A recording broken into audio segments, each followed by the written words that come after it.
Have you ever faced unfair treatment at work or seen someone else judged for something they can't change? How do you respond when prejudice confronts professionalism? This story takes you inside a tense moment at a hospital where a skilled black nurse faces open discrimination from a patient. What unfolds is a lesson in grace, resilience, and the power of standing firm in your values. By the end, you'll see how kindness and integrity can break even the toughest barriers. Stay with us. This is a story that might just change how you see the world. The fluorescent lights of Steve Grace Hospital buzzed softly as nurses and doctors moved briskly through the corridors.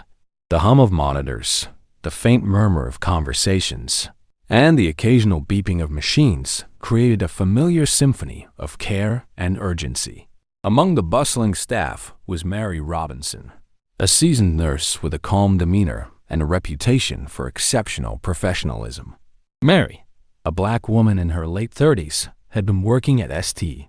Grace for nearly a decade. Known for her ability to stay composed under pressure, she greeted everyone she passed with a warm smile. Her presence was a constant source of reassurance, especially for patients grappling with fear and uncertainty. As she clocked in for her shift, Mary quickly scanned her assignments for the day. Most of her patients were regular cases post-op recoveries. Routine observations. The one name caught her attention: Eleanor Whitmore. The name was unfamiliar, but the description wasn't. Eleanor was an elderly woman who had been admitted for surgery to address complications from a chronic condition. According to the notes, her recovery required close monitoring. Meanwhile, in one of the private rooms, Mrs. Eleanor Whitmore was beginning to stir. A woman in her late 70s, Eleanor came from a background of wealth and privilege. Her white hair was neatly styled, and even in a hospital gown, she exuded an air of superiority. She opened her eyes, taking in the sterile environment with visible disdain. The door to her room opened quietly, and Mary stepped in with her clipboard. "Good morning, Mrs. Whitmore. My name is Mary, and I'll be your nurse today. How are you feeling?" Eleanor's gaze shifted to Mary, and in an instant, her expression hardened. Her lips pressed into a thin line, and her eyes narrowed with an icy glare. She said nothing at first, her silence heavy with unspoken judgment. Mary noticed the change, but continued calmly. "I'll be checking your vitals now. It'll only take a moment." As Mary approached the bed, Eleanor's voice cut through the air like a knife. "Wait." Mary paused, meeting Eleanor's gaze with her own steady eyes. "I want someone else," Eleanor said sharply. "Excuse me?" Mary asked, though she already understood. "I don't want you," Eleanor clarified, her voice dripping with disdain. "I'll wait for another nurse. Someone more suitable." The words hung in the air, sharp and cutting. Mary felt a familiar pang in her chest, but she steadied herself, letting out a quiet breath. "Mrs. Whitmore, I assure you, I'm fully qualified to take care of you," Mary said with professional composure. Eleanor's face flushed with indignation. "I don't care about your qualifications. Just send someone else." Outside the room, the hallway was alive with movement, but the raised voices inside had started to draw attention.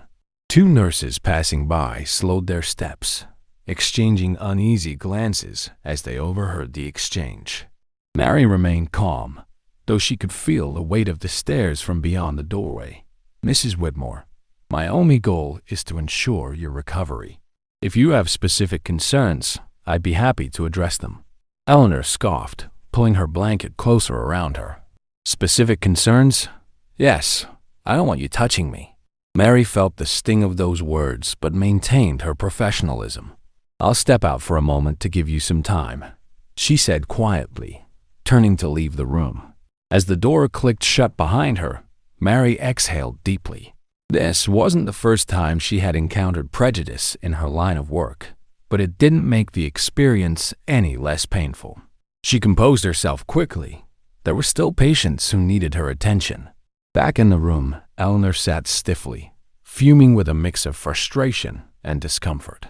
Her chest tightened, not from her surgery, but from a stubborn refusal to accept the person who had been assigned to help her. Mrs. Eleanor Whitmore's hospital stay had just begun, but the collision of her deeply ingrained biases with Mary Robinson's unshuckable professionalism was about to set the stage for a confrontation neither of them could have anticipated. Mary stood by the nurse's station, her hands gripping the edges of the counter as she reviewed Eleanor's chart. It was her way of grounding herself, a ritual she often employed to refocus after moments like this.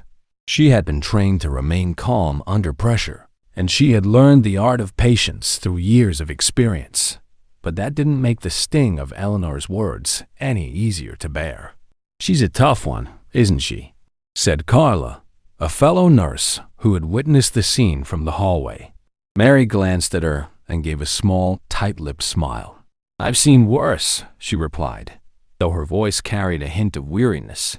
"You're too good," Carla murmured, shaking her head before moving to check on another patient. Mary didn't respond. Instead, she straightened her posture and made her way back to Eleanor's room. The hallway felt longer than usual, the stares of onlookers burning into her back. She wasn't one to shy away from confrontation, but she also knew the importance of maintaining composure, especially in moments like these. When Mary re-entered the room, Eleanor's eyes snapped toward her, filled with hostility. "I told you to send someone else," Eleanor said sharply. "And I explained, Mrs. Whitmore, that I'm here to ensure your recovery," Mary replied, her tone steady but firm. She placed the clipboard down on the small table by the bed and began preparing the equipment to check Eleanor's vitals. Eleanor folded her arms across her chest, her posture defensive. "Don't you people ever listen?" she muttered under her breath, but loud enough for Mary to hear. Mary froze for the briefest moment before continuing with her work. "I'm here to take your blood pressure. This will only take a moment," she said, ignoring the comment. Eleanor flinched as Mary gently placed the cuff around her arm. "I said I don't want you touching me," she hissed, her voice rising in pitch. A tense silence fell over the room. Mary looked up, her expression calm but resolute. "Mrs. Whitmore, I understand that you may not be comfortable with me right now. However, my priority is your health. If you're in pain or need anything, please let me know." "You think you can lecture me?" Eleanor spat. "You're here to do a job, not to talk back to me." Mary met Eleanor's gaze, her own steady and unflinching. "And I'm here to do my job, which is to provide you with the best care possible." The door opened slightly, and the supervisor, Mr. Hargrove, stepped in, his expression neutral, but his presence commanding. "Everything all right here?" he asked, his eyes shifting between Mary and Eleanor. Eleanor pointed a trembling finger at Mary. "I told her I don't want her here. Get me someone else, anyone else." Mr. Hargrove sighed, his brow furrowing. "Mrs. Whitmore, I understand your concerns, but we are short-staffed today.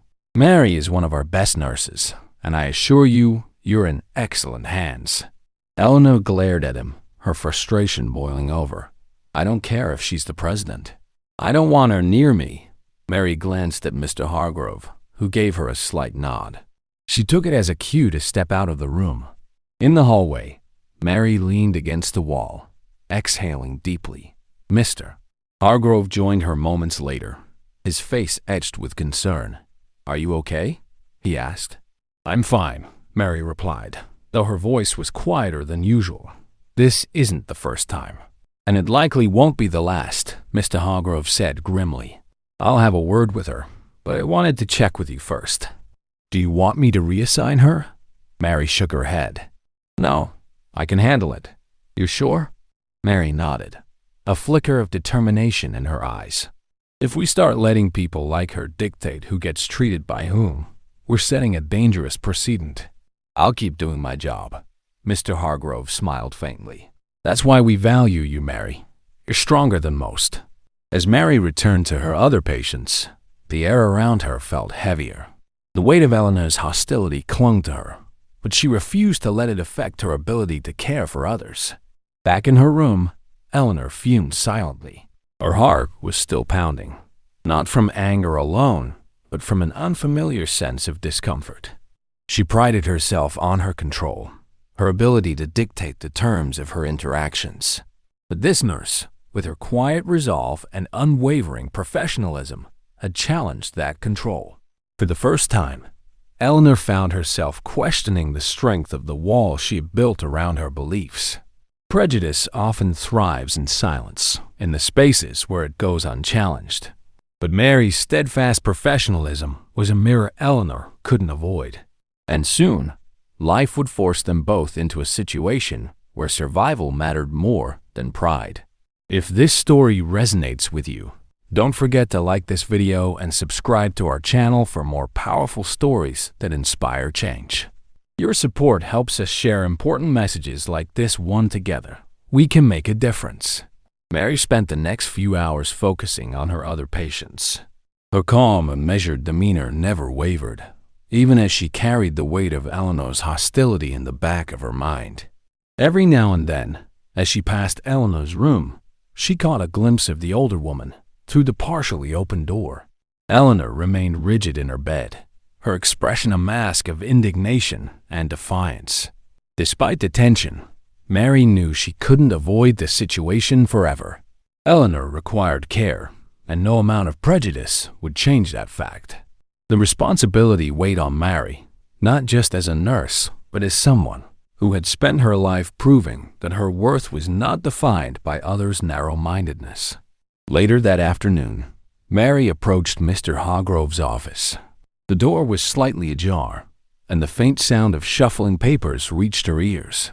She knocked lightly and stepped inside when he called her in. "Mary," he said, looking up from his desk, "I was hoping we'd talk again before your next check-in with Mrs. Whitmore." Mary took a seat across from him, her posture straight, her hands folded neatly in her lap.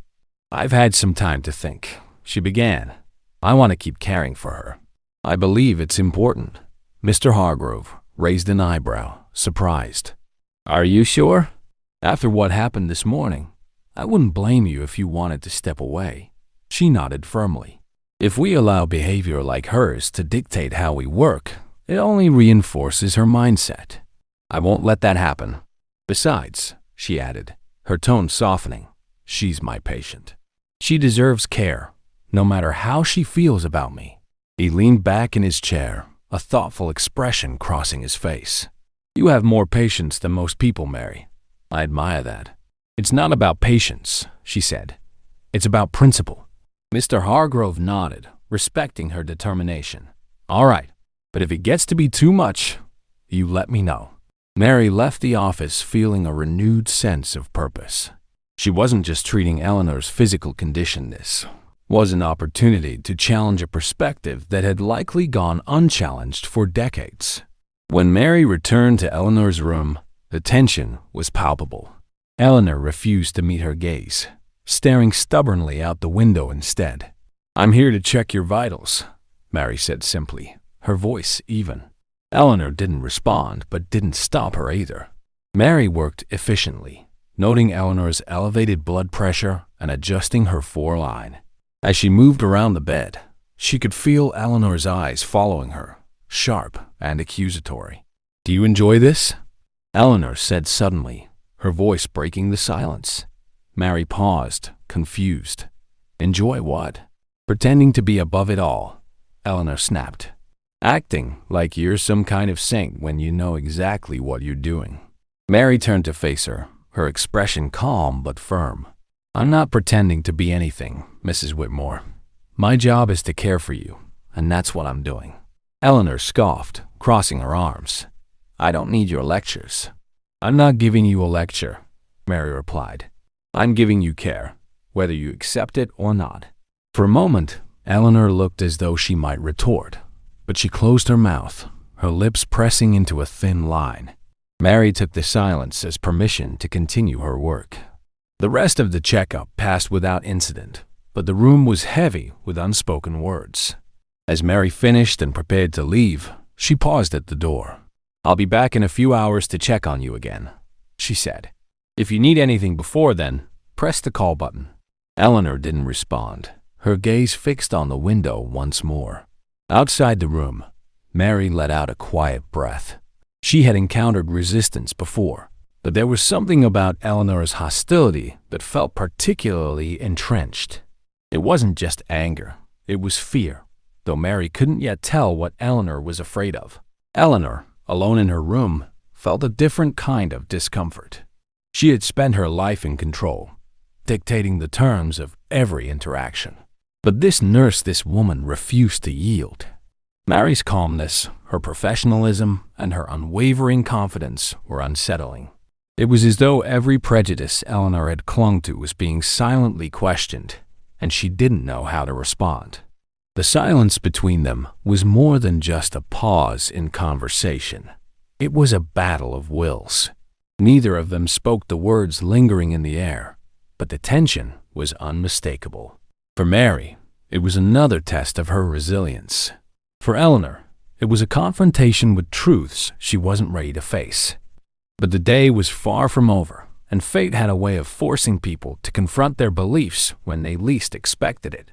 The late afternoon sun cast long shadows across the hospital floor as Mary moved between her patients. The tension from her earlier interactions with Eleanor lingered, but she buried it beneath her focus on the tasks at hand. Mary had learned long ago that in moments of adversity, the best response was excellence. Meanwhile, in Eleanor's room, frustration and unease gnawed at her. She fiddled with the edge of her blanket, replaying the day's events in her mind. Her hostility toward Mary felt justified in the heat of the moment, but now, in the quiet stillness of her room, doubt crept in. The calm was broken by the abrupt blare of alarms from Eleanor's monitors. Her chest tightened painfully, and her breath came in shallow gasps. Panic flooded her senses. She fumbled for the call button but dropped it, her trembling fingers unable to grasp it again. Out in the hallway, Mary froze as the sound of Eleanor's alarm pierced the air. Without hesitation, she abandoned the chart she was reviewing and sprinted toward the room. When she entered, Eleanor was clutching her chest, her face pale and contorted with pain. The monitor beside her displayed erratic lines, signaling a heart complication. "Mrs. Whitmore, I'm here," Murray said, her voice steady despite the urgency of the moment. Eleanor's wide, fearful eyes locked onto Mary. For the first time, there was no defiance in them, only raw terror. "Help!" Eleanor gasped, her voice barely audible. "I've got you," Mary assured her, moving quickly to assess the situation. She pressed the emergency button near the bed, summoning additional staff, but she didn't wait for help to arrive. With practiced precision, Mary adjusted Eleanor's oxygen flow, checked her full line, and began administering the necessary treatment to stabilize her. Eleanor's breaths remained shallow, her body trembling. Mary stayed close, speaking to her in a calm, soothing tone. "Mrs. Whitmore, I need you to focus on your breathing, in through your nose, out through your mouth. I'm here with you." Eleanor's fingers gripped the sheets tightly, but she followed Mary's instructions. Slowly, her breathing began to regulate. Within moments, another nurse and a doctor arrived. They exchanged quick glances with Mary, who briefed them on the situation while continuing her work. Together, the team worked seamlessly, and after what felt like an eternity, Eleanor's vitals began to stabilize. As the doctor adjusted the monitor, he glanced at Mary. "Good job catching this so quickly," he said. Mary gave a small nod, her focus still on Eleanor. Once the immediate danger had passed, the other staff members stepped back to let Eleanor rest. Mary stayed behind, ensuring everything was in order. Eleanor, still weak but breathing more steadily, looked up at Mary with an expression Mary couldn't quite read. It wasn't the usual hostility or disdain. It was something softer, something hesitant. "You," Eleanor started, her voice barely above a whisper. "You saved me." Mary met her gaze, her own eyes steady and calm. "That's my job, Mrs. Whitmore." Eleanor's lips trembled as if she wanted to say more, but she remained silent. Mary adjusted the blanket around her and checked the floor one last time before speaking again. "You need to rest now," Mary said gently. "I'll be back to check on you soon." As Mary left the room, a flood of emotions washed over Eleanor. For so long, She had clung to her prejudices, allowing them to shape how she saw the world. But in that moment of vulnerability, all of those beliefs seemed small and inconsequential. Mary returned to the nurse's station, where Carla was waiting. "I heard the alarm," Carla said. "Is she okay?" "She's stable now," Mary replied. "It was close, but we caught it in time." Carla shook her head, a look of admiration on her face. "I don't know how you do it. After everything she said to you," Mary shrugged lightly. "It's not about her words. It's about doing what's right. That's what matters." The rest of the shift passed quietly, but the events of the day left an undeniable impact. Eleanor's silence wasn't the same as before. It wasn't rooted in defiance, but in reflection. She replayed Mary's calm, steady voice in her mind, the way she had acted without hesitation to save her life. For the first time in years, Eleanor felt something she hadn't allowed herself to feel: gratitude. The room was quiet, except for the rhythmic beeping of the heart monitor. Eleanor lay still, her body exhausted from the day's events.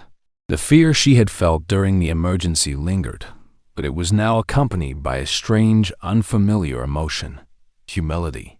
For hours, Eleanor replayed the scene in her mind, the way Mary had rushed into the room, her hands steady, her voice calm. She remembered the fear in her own voice as she had pleaded for help, and how Mary had answered without hesitation, without resentment. Eleanor shifted uncomfortably, though not from physical pain. The discomfort she felt was deeper, rooted in her chest, as if something inside her was cracking open. She glanced at the door, half expecting Mary to walk in, but the hallway was empty. The silence gave way to memories, unbidden and unwelcome. Eleanor thought of her childhood, growing up in a town where people like Mary were spoken of in hushed, derogatory tones. It was the way things had always been, passed down like an unspoken rule. For years, she had carried those beliefs with her, never questioning them, never examining the harm they caused. But now, lying in a hospital bed, her life saved by the very person she had dismissed and demeaned, those beliefs felt flimsy and hollow. The door opened and another nurse stepped in. Angela, a younger colleague of Mary's, greeted Eleanor with a polite smile. "Good evening, Mrs. Whitmore. I'm just here to check on your 4 and vitals." Eleanor nodded silently, watching as Angela worked. After a moment, Eleanor cleared her throat. "That nurse earlier, Mary, how long has she been working here?" Angela glanced at her, surprised by the question. "Oh, Mary? She's been here for years. One of the best nurses we have. Everyone respects her." Eleanor hesitated. "Has she always been like that? So calm?" Angela smiled softly. "That's Mary. No matter what happens, she stays steady. She's been through a lot over the years, patients who've treated her unfairly, even colleagues at times. But she never lets it affect her care. She says it's not about them. It's about doing what's right." The words struck Eleanor like a blow. "She's experienced that before." Angela nodded, her expression turning serious.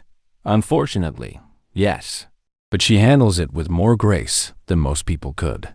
Eleanor fell silent, digesting Angela's words. After finishing her task, Angela offered a reassuring smile before leaving the room. Eleanor stared at the ceiling, her thoughts heavy. For so long, she had justified her beliefs as natural, as simply the way things were. But now, confronted with Mary's unwavering humanity and professionalism, she realized how deeply flawed those justifications were. The night passed slowly. Eleanor barely slept, her mind too restless. She thought of the time she had dismissed others like Mary without a second thought. She thought of the harm those dismissals might have caused. And for the first time, she wondered what it would take to undo years of prejudice. By morning, Eleanor's resolve began to take shape. It wasn't enough to feel grateful. She needed to say something to acknowledge what Mary had done, not just for her life, but for her understanding of the world. When Mary entered the room the next morning, Eleanor's heart raced. She opened her mouth to speak, but hesitated, the words catching in her throat. Mary greeted her as she always did, her voice steady and professional. Good morning, Mrs. Whitmore. How are you feeling today? Eleanor swallowed hard. Better, she said softly. Mary nodded and began her routine checkup, adjusting the 4 and taking notes on the clipboard. Eleanor watched her, noting the precision and care in her movements. Mary, Eleanor said suddenly, her voice trembling. Mary paused, looking at her with calm, questioning eyes. Yes? I want to thank you, Eleanor said, the words awkward and unfamiliar on her tongue. Mary's expression didn't change, but there was a flicker of surprise in her eyes. You don't need to thank me, Mrs. Whitmore. It's my job. Eleanor shook her head. No, it's more than that. I was wrong. About you. About everything. Mary remained silent, letting Eleanor find her words. I've spent my whole life thinking I was better than people like you, Eleanor admitted, her voice breaking. And yesterday, you proved me wrong in every way that matters. Mary's gaze softened, but her posture remained steady. I appreciate your honesty, she said simply. Eleanor felt tears welling up in her eyes. I don't deserve your kindness after how I treated you, but you gave it anyway. Why? Mary smiled faintly, her voice quiet but firm. Because everyone deserves care, Mrs. Whitmore, even if they don't think I'm the right person to give it. Eleanor nodded, her throat tight with emotion. She had no words to offer in return, only the realization that she had been given a chance to change, a chance she intended to take. The next day, Eleanor sat upright in her hospital bed, nervously clutching the edge of her blanket. For the first time in decades, she felt unsure of herself. The apology she was preparing weighed heavily on her mind, but she knew it was necessary. The events of the past few days had cracked open truths she had avoided confronting for years. The morning had passed quietly. Mary had checked on Eleanor several times, maintaining her professional demeanor, though Eleanor noticed that Mary's usual warmth was slightly subdued. It wasn't bitterness. Mary simply carried herself with the quiet detachment of someone who had endured too many similar encounters. As lunchtime approached, Eleanor couldn't hold back any longer. When Mary entered the room again to adjust Eleanor's 4 line, Eleanor cleared her throat. Mary, she began, her voice trembling. Mary turned to face her, her expression calm. Yes, Mrs. Whitmore? Eleanor hesitated, then took a deep breath. I need to say something to you, and I hope you'll listen. Mary set down her clipboard and folded her hands in front of her, giving Eleanor her full attention. Eleanor swallowed hard, her hands twisting the edge of the blanket. I've spent my life living by rules that were wrong, believing things about people, about you, that I had no right to believe. She paused, her voice catching. I treated you terribly, and you didn't deserve any of it. Mary's expression remained steady, though her eyes softened. Thank you for saying that, she said gently. Eleanor shook her head, her voice growing firmer. No, that's not enough. I need you to understand how sorry I am, not just for how I treated you, but for the way I've lived. I've been so wrong for so long. Mary remained silent, letting Eleanor speak. When I first saw you, Eleanor continued, her eyes filling with tears, all I could see was my own ignorance staring back at me. And when you saved me, when you showed me nothing but kindness despite how I treated you, I realized how small and hateful I had been. Tears spilled down Eleanor's cheeks. She wiped them away quickly, embarrassed by her display of emotion. I don't know if I can ever make up for the way I've been, but I want to start now. I need to start now. Mary stepped closer, pulling a chair to sit beside the bed. Mrs. Whitmore, she said, her voice calm and measured. It takes courage to admit when we've been wrong, and it takes even more courage to want to change. I appreciate your words, and I hope you'll carry this with you, not just for me, but for everyone. Eleanor nodded, her tears flowing freely now. I will. I promise I will. The room fell into a quiet stillness, the weight of the moment settling over them both. Eleanor reached out a trembling hand, and for the first time, Mary hesitated. The hesitation lasted only a moment before Mary gently took Eleanor's hand in hers. I don't deserve your kindness, Eleanor whispered. Mary gave her a small, reassuring smile. Kindness isn't about deserving. It's about choice, and I choose to give it because the world needs more of it. The two women sat in silence for a moment longer, the connection between them unspoken but profound. After Mary left the room, Eleanor felt a strange lightness in her chest. It wasn't the physical relief of her improving condition. It was the weight of decades of bitterness and prejudice beginning to lift. Later that day, Eleanor asked Angela, the younger nurse, for a pen and paper. Angela handed her a small notebook and a pen, and Eleanor spent the next hour writing, her hand trembling slightly as the words spilled onto the page.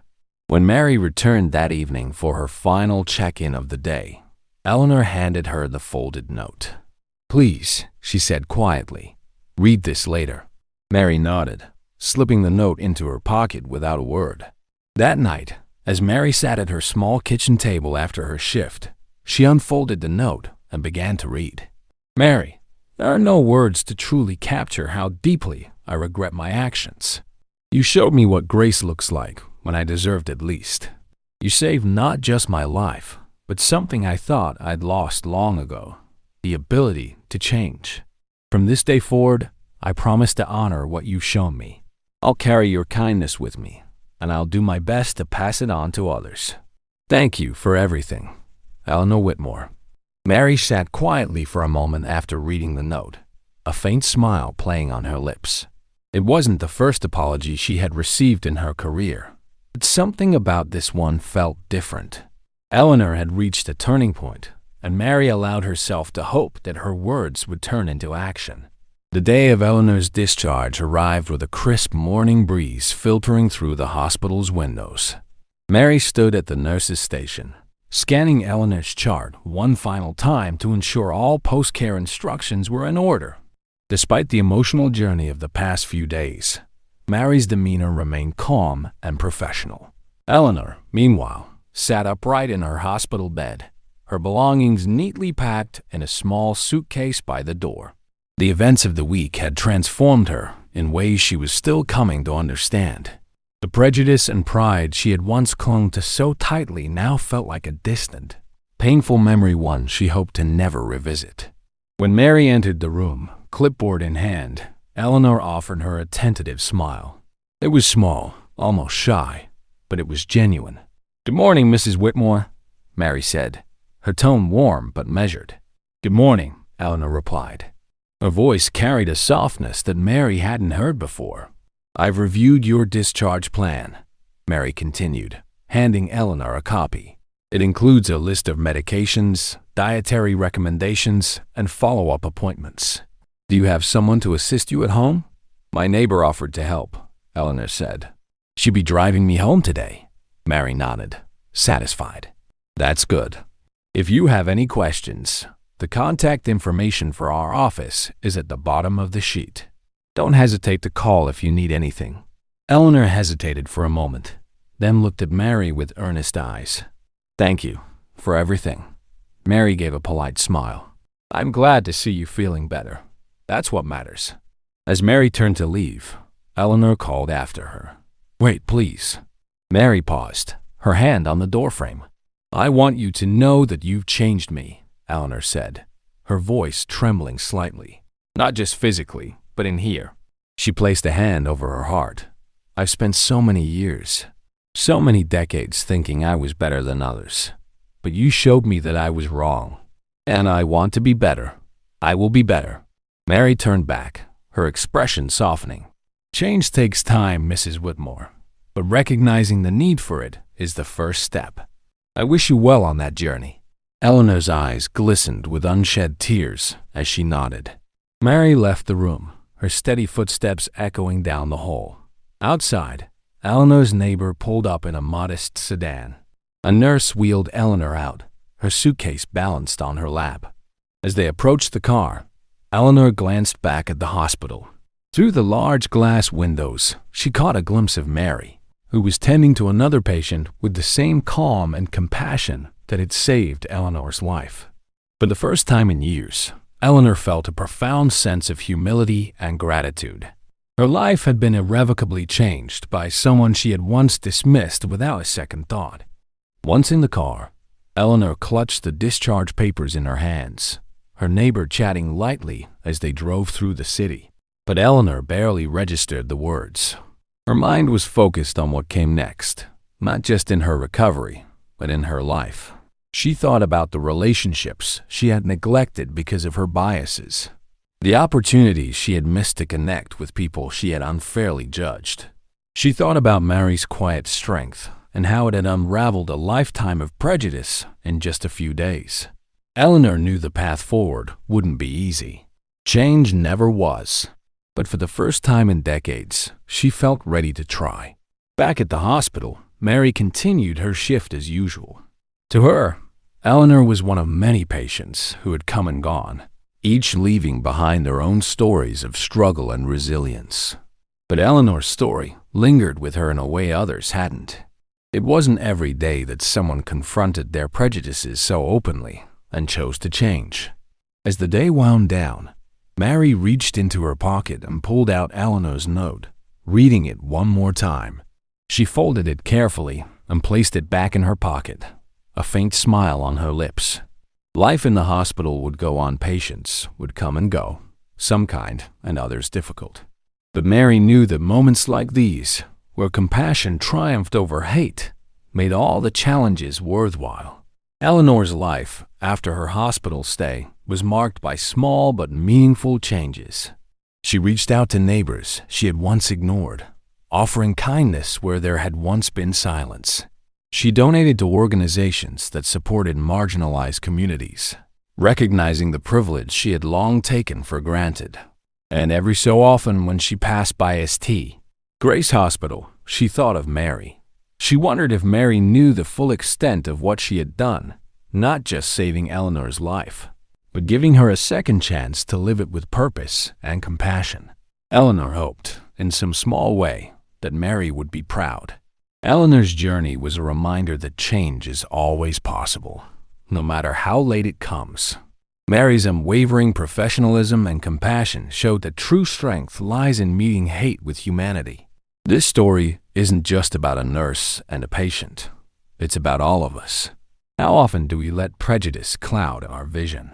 How often do we miss the chance to connect, to heal, to grow? Kindness has the power to transform. Will you choose it, even when it's difficult? Prejudice divides. Compassion unites. Let's choose unity.